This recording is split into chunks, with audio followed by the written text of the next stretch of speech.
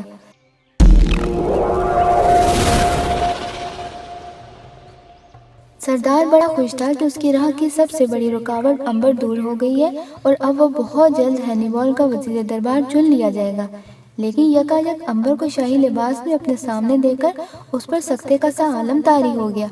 اسے حبشی نے یقین دلایا تھا کہ عنبر مر چکا ہے اور اس نے خود اسے 3 وار کر کے ہلاک کیا ہے۔ وہ یہی کچھ سوچ رہا تھا کہ عنبر نے آگے بڑھ کر سردار سے ہاتھ ملایا۔ صبح بخیر سردار۔ سردار نے ظاہری طور پر خندہ پیشانی سے اس کے سلام کا جواب دیا اور وہیں سے لپک کر باہر آ گیا۔ اسے پتا چلا کہ حبشی پہرے دار ابھی ابھی کھڑے کھڑے دھم سے زمین پر گر کر بے ہوش ہو گیا تھا اور وہ اب اپنے گھر میں ہے۔ دربار میں عنبر سے سردار نے زیادہ بات چیت نہ کی، چونکہ اس کے دل میں چور تھا، اس لیے وہ عنبر سے آنکھ ملاتے ہوئے گھبراتا تھا اور عنبر کو بھی خوب معلوم ہو گیا تھا کہ اس کے قتل کی سازش میں سردار کا ہاتھ ہے، کیونکہ وہ اس کے اونچے رتبے سے حسد کرتا ہے اور اسے قتل کر کے خود وزیر دربار بننے کے خواب دیکھ رہا ہے۔ سردار دربار سے نکل کر خفیہ طور پر سیدھا حبشی غلام کے گھر گیا۔ وہ پوری طرح ہوش میں تھا اور زمین پر بیٹھا ریت میں لکیریں ڈال رہا تھا۔ اس نے حبشی سے پوچھا، تم نے عنبر کو قتل نہیں کیا تھا زمرد؟ حبشی غلام نے جھک کر ادب سے کہا، سردار میں رب زیوس کی قسم کھا کر کہتا ہوں کہ میں نے خود اس ہاتھ سے عنبر کے سینے میں خنجر کے 3 بھرپور وار کیے تھے۔ اگر میرے وار کسی ہاتھی کے سینے میں پڑتے تو ایک بار وہ بھی لڑکھڑا کر گر پڑتا، مگر عنبر پر کوئی اثر ہی نہ ہوا۔ آخر ایسا کیوں ہوا؟ یہی تو میں نہیں سمجھ سکا۔ آخر وہ گوشت پوش کا آدمی ہے۔ سب سے زیادہ حیرانی کی بات یہ ہے کہ اس کے جسم سے نہ کوئی خون نکلا اور نہ کوئی زخم ہوا۔ تمہارا کیا خیال ہے اس بارے میں؟ حضور، میرا تو یہی خیال ہے کہ یہ شخص کوئی جن بھوت ہے۔ میرا بھی یہی خیال ہے۔ اتنا کہہ کر سردار واپس اپنی حویلی میں آ گیا۔ وہ بات کی تہہ تک پہنچ گیا تھا۔ عنبر نے ٹھیک کہا تھا کہ وہ 1000 برس سے زندہ چلا رہا ہے۔ اگر وہ 1000 برس سے زندہ نہ ہوتا تو آج مر چکا ہوتا، مگر وہ ہمیشہ کے لیے زندہ کر دیا گیا ہے۔ موت اس سے ہمیشہ ہمیشہ کے لیے دور بھاگ گئی ہے۔ وہ کبھی نہیں مر سکتا، اسے کوئی نہیں مار سکتا۔ میں نے غلطی کی جو اس پر قاتلانہ حملہ کروایا۔ کاش اس حقیقت پر مجھے پہلے اعتبار آ گیا ہوتا۔ کیا خبر عنبر کو شک ہو گیا ہو کہ قاتلانہ حملے کے پیچھے میرا ہاتھ ہے؟ سردار نے دل میں فیصلہ کر لیا کہ وہ عنبر سے اس کی ہمیشہ کی زندگی کا راز معلوم کر کے رہے گا، تاکہ وہ بھی ہمیشگی کی زندگی پالے اور کبھی نہ مر سکے۔ رات کو عنبر سے ملنے کے بعد سردار نے پوچھا، عنبر کیا یہ سچ ہے کہ تم واقعی ہمیشہ کے لیے غیر فانی کر دیے گئے ہو؟ عنبر نے گہری نظر سے سردار کو دیکھا اور کہا، کیا تمہیں اب بھی شک ہے سردار؟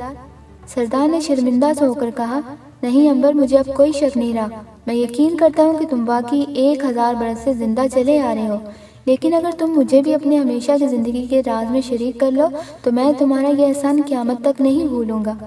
یہ میرے اختیار میں نہیں ہے سردار۔ میں اپنی مرضی سے ہمیشہ کے لیے غیر فانی نہیں ہوا ہوں۔ مجھے ایک دعا یا بد دعا نے ایسا کر دیا ہے۔ کیا تم وہ دعا یا بد دعا مجھے نہیں دے سکتے؟ میں اگر کوشش بھی کروں تو ایسا نہیں کر سکتا۔ تم مجھ سے چھپا رہے ہو عنبر۔ تمہیں وہ راز ضرور معلوم ہے جس سے انسان ہمیشہ کے لیے زندہ ہو جاتا ہے اور کبھی نہیں مرتا۔ میں رب عظیم کی قسم کھا کر کہتا ہوں سردار کہ مجھے وہ راز ہرگز ہرگز نہیں معلوم۔ اچھا تو پھر میں تم پر اعتبار کرتا ہوں۔ سردار اس وقت تو خاموش ہو گیا، مگر اس نے یہ بات دل پر نقش کر لی کہ عنبر نے اسے جان بوجھ کر ہمیشہ زندہ رہنے کا راز نہیں بتایا۔ وہ اب ایک دوسری ترکیب سے عنبر کو راستے سے ہٹانے کے بارے میں سوچنے لگا۔ اس نے سوچا کیوں نہ وہ عنبر کے راز کے بارے میں ہینیبال سے بات کرے۔ ظاہر ہے وہ بادشاہ ضرور چاہے گا کہ ہمیشہ زندہ رہ کر حکومت کرتا رہے۔ وہ عنبر کو بلا کر اسے کبھی نہ مرنے کا راز معلوم کرنے کی کوشش کرے گا۔ عنبر نے اگر انکار کر دیا تو وہ ضرور اسے کسی نہ کسی طریقے سے مروا دے گا۔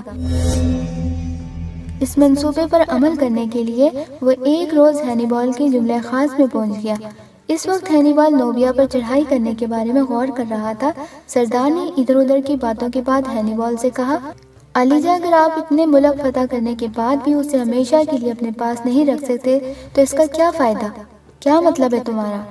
ہینیبال نے بھویں چڑھاتے ہوئے کہا، میرا مطلب یہ ہے حضور کہ انسان چاہے ساری دنیا کو فتح کر لے، پھر بھی اسے ایک نہ ایک روز مر جانا ہے اور اس دنیا کو خالی ہاتھ چھوڑ کر چلے جانا ہے۔ یہ تو ہر انسان کی تقدیر میں لکھا ہے، لیکن علیجا، اگر آپ چاہیں تو ہمیشہ کے لیے رہ سکتے ہیں، تقدیر کے لکھے کو مٹا سکتے ہیں۔ وہ کیسے؟ وہ ایسے کہ اس کا ایک راز ہے، اگر آپ اس راز کو جان لیں تو آپ پر بھی موت حرام ہو سکتی ہے، پھر آپ قیامت تک اس ملک پر حکومت کر سکتے ہیں۔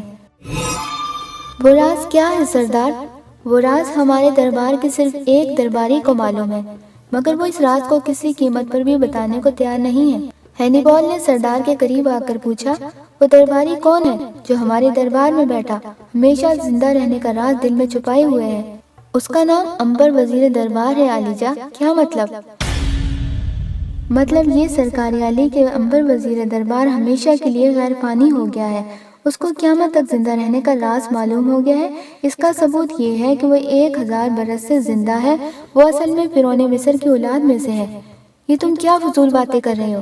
یہ فضول باتیں نہیں ہیں سرکار، میں سچ کہہ رہا ہوں۔ امبر 1000 برس سے تاریخ کے ساتھ ساتھ سفر کر رہا ہے، وہ ہمیشہ کے لیے زندہ کر دیا گیا ہے، اسے موت نہیں چھو سکتی۔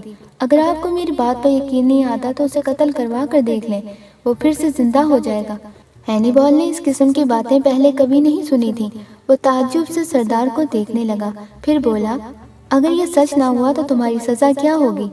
مجھے بے شک چمڑے کے بورے میں بند کر کے دریائے نیل میں پھینکوا دینا۔ کیا تمہیں منظور ہے؟ منظور ہے علیجا۔ ٹھیک ہے، ہم ابھی اس کا فیصلہ کیے دیتے ہیں۔ بادشاہ نے فوراً وزیر دربار امبر کو طلب کر لیا۔